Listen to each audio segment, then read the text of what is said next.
जय श्री कृष्णा। ज्योतिष एकाग्र चैनल में मैं ओम प्रकाश शर्मा आप सभी का हार्दिक स्वागत, हार्दिक अभिनंदन करता हूं। मित्रों, आज राहु के बारे में बताने जा रहा हूं कि राहु हमेशा ही क्या अशुभ परिणाम देता है। क्या राहु हमारे जीवन में बाधा बनकर आता है? क्या राहु हमेशा ही परेशान करता है? इसके बारे में जानकारी दे रहा हूं। और इसके अलावा राहु के जो कारक तत्व के बारे में है, जो राहु हमें कब और कितना शुभ परिणाम दे सकता है, ये आश्चर्य वाली बात आपको सामने पेश करने जा रहा हूँ कि राहु हमेशा अशुभ परिणाम नहीं देता है, बल्कि राहु एक आपको धनवान बना सकता है, भाग्यवान बना सकता है और आपके जीवन में उन्नति का कारक राहु हो सकता है। तो आज इसके बारे में चर्चा करने जा रहा हूँ। अधिक विलंब न करते हुए अब मैं आपको राहु के शुभ और अशुभ परिणाम कब और कैसे प्राप्त होते हैं इसके बारे में बता रहा हूँ। जन्म पत्रिका के कुछ महत्वपूर्ण स्थान हैं जिसको हम उपचय भाव के नाम से जाते हैं। उपचय भाव जो कुंडली में कैसे बनते हैं? जन्म पत्रिका का तीसरा हाउस यानी कि तीसरा भाव, छठा स्थान और 11वां स्थान महत्वपूर्ण है। ये तीन स्थान, तीसरा, छठा, 11वां, इन स्थानों को हम उपचय भाव के नाम से जानते हैं। उपचय भाव का क्या रिजल्ट आता है? उपचय भाव के बारे में कहा जाता है कि ये उपचय जिस तरह से इंसान की उम्र बढ़ती जाती है, उसी तरह से इंसान यदि इन भावों में 3, 6 और 11 इन स्थानों में जो राहु तो बता रहा हूँ, लेकिन इसमें जो भी ग्रह स्थित होगा, सौम्य ग्रह स्थित होगा तो वो अशुभ परिणाम ज़्यादा देता है। और यदि क्रूर ग्रह, पापी ग्रह इन स्थानों पर बैठते हैं तो वो जातक को अशुभ के स्थान पर शुभ परिणाम देने का ज़्यादा प्रयास करते हैं। ऐसे में आज मैं राहु के बारे में बता रहा हूँ। राहु ग्रह यदि जन्म पत्रिका के तीसरे, छठे और 11वें, जिनको हम उपचय भाव कहते हैं, इनका अलग अलग व्याख्या करता हूँ मैं आपके। सबसे पहले जन्म पत्रिका का तीसरा स्थान महत्वपूर्ण। तीसरा स्थान ये जन्म पत्रिका का लग्न से तीसरा माना जाता है। ऐसे में यदि यहाँ पर राहु बैठता है तो राहु आपके पराक्रम को दर्शाता है। इसमें राहु में इतनी शक्ति होती है कि ये शेर के समान दहाड़ करने वाला, गर्जने करने वाला होता है। तो ऐसे में इतना बाहुबली के रूप में यह जातक की रक्षा करता है। यदि यहाँ तीसरे स्थान पर राहु स्थित होगा तो यह पड़ोसियों से टक्कर लेने की दम रखता है, इसके सामने कोई टिक नहीं पाता है। ऐसा जातक जिसके तीसरे स्थान पर राहु स्थित होता है वो अत्यंत भाग्यशाली कहा जाता है। भाग्यशाली कब? यदि तीसरे स्थान पर राहु स्थित हो और उसके जस्ट सामने 7वें स्थान यदि खाली हो तो यह राहु उस जातक को अत्यंत भाग्यशाली बनाता है, पराक्रमी बनाता है, साहसी बनाता है और यहाँ तक कि इसको धनवान बनाने में भी कोई कसर नहीं छोड़ता है। तो ये तो उसके शुभ परिणाम हुए। यदि यहाँ पर तीसरे स्थान पर सिंह राशि यानी कि लियो साइन स्थित हो और उस पर राहु स्थित होगा, चाहे यह सूर्य की राशि है, लेकिन यहाँ पर राहु स्थित होगा तो ऐसा जातक अत्यंत बलशाली, दम रखने वाला और उसके सामने कोई टिक नहीं सकता है। उसमें कूट कूट का साहस भरा रहता है, वो पराक्रमी होता है और यह जातक लेखन कार्य में यदि यह इस क्षेत्र में उतर जाए तो उसको बड़ी सफलता मिलती है। ऐसे जातक को मित्रों का सहयोग अच्छी तरह से मिलता है।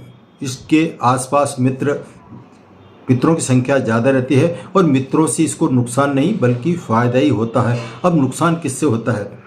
ऐसे जातक का जिसके तीसरे स्थान पर राहु स्थित होता है। तो यह राहु यहाँ पर तीसरा स्थान छोटे भाई बहनों का भी कहा जाता है। तो ऐसे में तीसरे स्थान पर यदि राहु स्थित होगा तो यह राहु छोटे भाई बहनों का सहयोग कम देता है, छोटे भाई बहनों को नुकसान करता है। यहाँ पे नुकसान वाली जो बात है वो ये है, यदि यात्रा की बात करते हैं तो यात्रा में ऐसा जातक जिसके तीसरे स्थान पर राहु स्थित हो कोई सी राशि में, तो वो अधिकतर विदेश यात्राओं का जो प्रोग्राम बनाता है वो बड़ी आसानी से विदेश यात्राएं कर सकता है।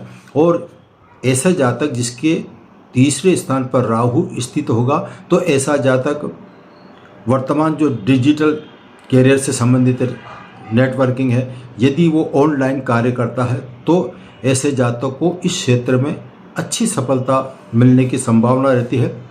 और तीसरे स्थान अब आता है छठा स्थान। तीसरे स्थान की मैंने थोड़ी ज़्यादा लंबी व्याख्या कर दी, बड़ा वीडियो नहीं बन जाए, इसलिए आगे के जो छठा स्थान है उसके बारे में बताता हूँ।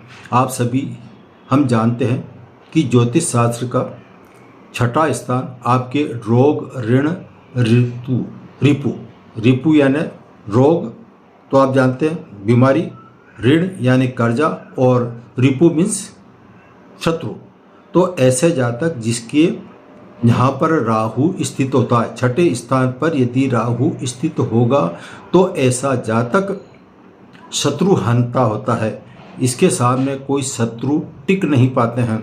इसलिए ऐसे जातक का छठे स्थान पर राहु स्थित होना यानी कि उसके शत्रु उसको देखकर कांप जाते हैं, दूर रहते हैं, और उससे जाने अनजाने में कोई शत्रुता मोल नहीं ले सकता है। यह है राहु का प्रभाव। और राहु का प्रभाव ये तो हुआ शत्रुओं पर। अब राहु का जो अच्छा परिणाम आता है वो आता है आपके रोग का। ऐसा जातक जिसके छठे स्थान पर राहु स्थित होगा तो ऐसा जातक रोगों को दूर भगाता है। मैंने अभी तीसरे भाव में ये बताया था कि राहु अत्यंत बलशाली है, शेर की धाड़ मारता है।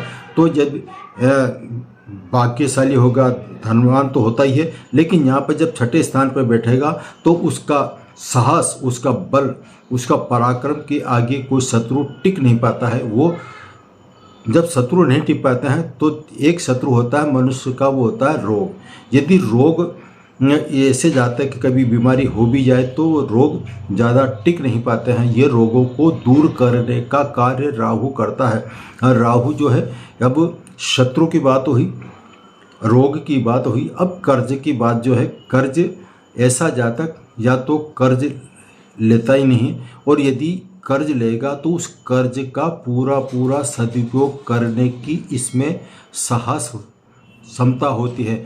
ऐसा जातक जिसके छठे स्थान पर राहु स्थित होगा तो उसका शुभ परिणाम यह है कि इस राहु के साथ यदि चंद्रमा स्थित हो जाए तो ऐसे तो इसको चंद्र ग्रहण योग बोलते हैं। लेकिन यहाँ पर यदि किसी पापी ग्रह यानी कि मंगल, शनि, केतु तो हो स्वाभाविक है, लेकिन मंगल, शनि और सूर्य की इस पर दृष्टि नहीं हो और यहाँ पर राहु के साथ चंद्रमा स्थित हो तो ऐसे जातक का जो जीवन साथी मिलता है, यानी कि इसको जो पत्नी मिलती है अत्यंत खूबसूरत मिलती है, एक राजकुमारी के समान मिलती है, और उसका जो ससुराल होता है वो अच्छे कुल का होता है, धनवान परिवार से इसका संबंध होता है। तो ऐसा जातक जिसके राहु के साथ चंद्रमा स्थित हो और किसी प्रकार से वो दूषित नहीं हो तो ऐसे जातक को जो पत्नी मिलती है वो अत्यंत गुणवान, सुशील, धनवान मिलती है।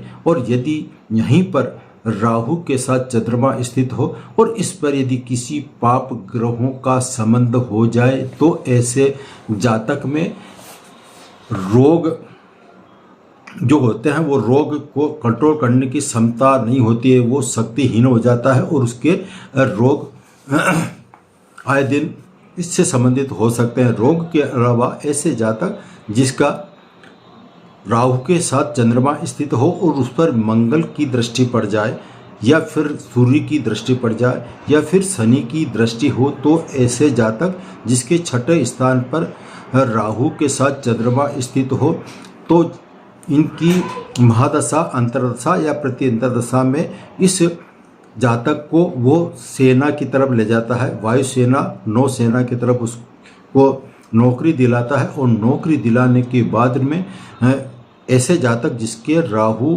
के साथ चंद्रमा स्थित हो और वो दूषित हो, दूषित यानी पर इसका शनि का प्रभाव हो, सूर्य का प्रभाव हो या फिर मंगल का इसमें प्रभाव हो। प्रभाव का मतलब या तो साथ स्थित हो या फिर इनका दृष्टि संबंध होने पर ऐसा जातक को ये नौकरी जो दिलाता है, सरकारी नौकरी दिलाएगा, सेना में भेजेगा और सेना में भेजकर वहाँ पर इसके साथ आए दिन दुर्घटनाएं हो सकती है, आगजनी की घटनाएं हो सकती है। और ऐसे जातक का जब ये सेना में भर्ती होता है, वहाँ जाता है, तो इसके उच्च अधिकारियों से भी संबंध अच्छे नहीं कहे जा सकते हैं।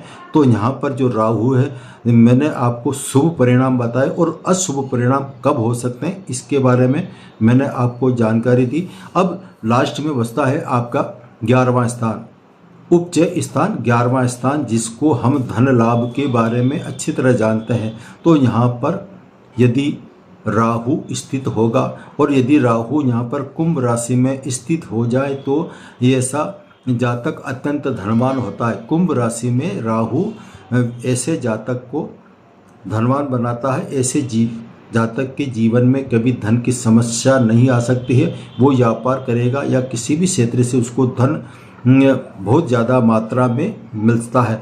यदि कुंभ राशि पे स्थित नहीं हो फिर भी यहाँ पर जो राहु स्थित होगा ऐसे जातक को धन कमाने में माहिर बनाता है और एक तरह का यहाँ पर ये लक्ष्मी योग के नाम से जाना जाता है।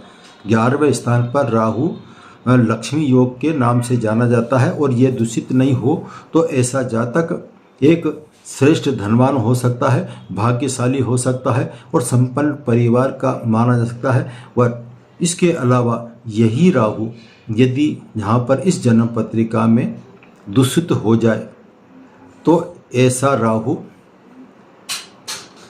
अपने जीवन काल में चाहे दूषित हो या न हो, दूषित तो ज़्यादा प्रभाव पड़ता है, दूषित हो जाए तो उसके मित्रों से, सोसाइटी से ऐसे जातक को खतरा ज़्यादा रहता है। ऐसे जातक को जो उसके मित्रगण होते हैं उसको धोखा दे सकते हैं, किसी षड्यंत्र में फंसा सकते हैं। कब? जब राहु यहाँ पर स्थित हो और दूषित हो तो ऐसे में इसकी राहु की महादशा, अंतर्दशा या प्रत्यंतरदशा में ऐसे जातक को अपने दोस्तों से, मित्रों से बचकर चलना चाहिए, वरना ये किसी षड्यंत्र पे फंस सकते हैं, बदनामी हो सकती है।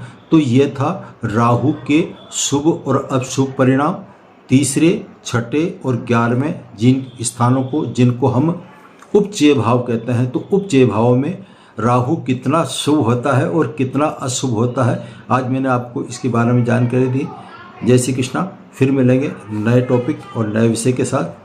सबको जय श्री कृष्ण।